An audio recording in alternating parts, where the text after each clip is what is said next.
Hi friends, good morning. நாளைக்கு வந்து திருவாதிரை.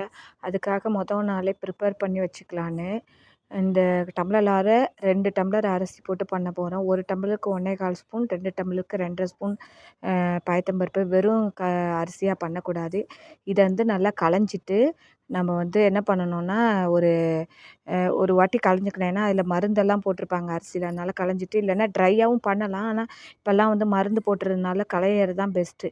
களைஞ்சிட்டு ஒரு களைஞ்சிட்டு ஒரு துணியில் போட்டு ட்ரை பண்ணிவிடுங்க. ட்ரை ஆனோடனே கொஞ்சம் காஞ்சோடனே வாணலியில் நல்லா செவக்க வறுத்துடுங்க. செவக்க வறுத்துட்டு அதை வந்து பொடி பண்ணணுங்க. எப்படி பொடி பண்ணணுன்னா, ரவாவை எப்படி இருக்குமோ அந்தளவுக்கு பொடி பண்ணி அதை வந்து எத்தனை கப்பு இருக்கோ, 2 கப்பு இருந்தால் 1 கப்புக்கு 1 கப்பு உங்களுக்கு வந்து வெல்லம் போட்டுட்டு, வெல்லத்தை வந்து நல்லா கொதிக்க விட்டு வடிகட்டி வச்சுங்க. தேங்காய் திருகி வச்சுங்க. தேவையான அளவு தேங்காய் போட்டுட்டு, ஏலக்காய் பொடியும் போட்டு இந்த மாவு அரைச்சிருக்கோம்ல, ஆனால் வந்து தண்ணியை பாகு வைக்கக்கூடாது. வெறும் ப்ளைனாக அது வெல்லம் வந்து கரைஞ்சி வரணும்.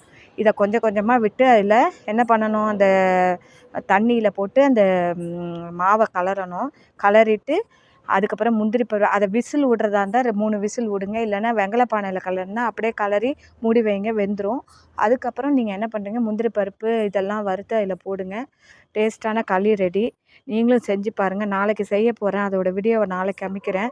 இன்றைக்கி வந்து ஒன்லி மெத்தட் மட்டும் நான் சொல்கிறேன். ஓகே ஃப்ரெண்ட்ஸ், இதேமாரி செஞ்சு பாருங்கள். பிடிச்சிருந்தா லைக் பண்ணி, ஷேர் பண்ணி, சப்ஸ்கிரைப் பண்ணுங்கள் ஃப்ரெண்ட்ஸ்.